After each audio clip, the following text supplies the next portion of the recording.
Presidente, voi avete organizzato questo nono foro Italia-America Latina perché dietro comunque ci sono delle ottime opportunità, soprattutto legate ai dazi americani.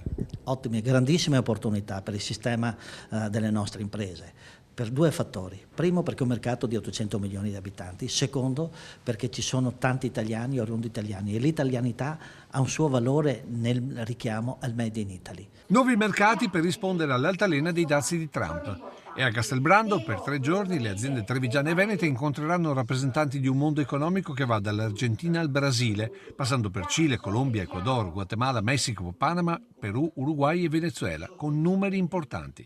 Basti pensare che l'export veneto verso i paesi extra UE, comprensivi quindi dell'America Latina, è cresciuto di oltre il 30% nell'ultimo anno.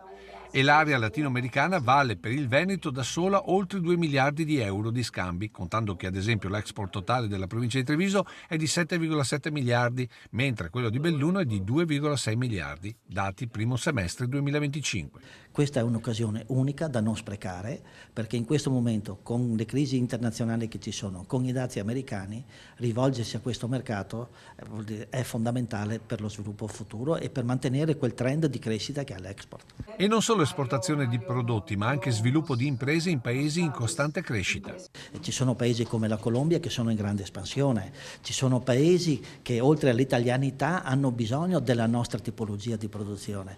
Tutte risposte alle ristrettezze americane determinate dai dazi, che stanno colpendo in particolare il nostro agroalimentare, peraltro molto preoccupato dalla concorrenza economica dall'America Latina, per prodotti molto spesso non adeguatamente verificati. Rispondo che ci sarà un accordo quadro, ma però gli accordi poi si perfezionano, quindi sta alle associazioni di categoria lavorare con il governo, con la comunità europea in modo tale che quell'accordo venga ritarato in modo da dare quelle garanzie ai consumatori.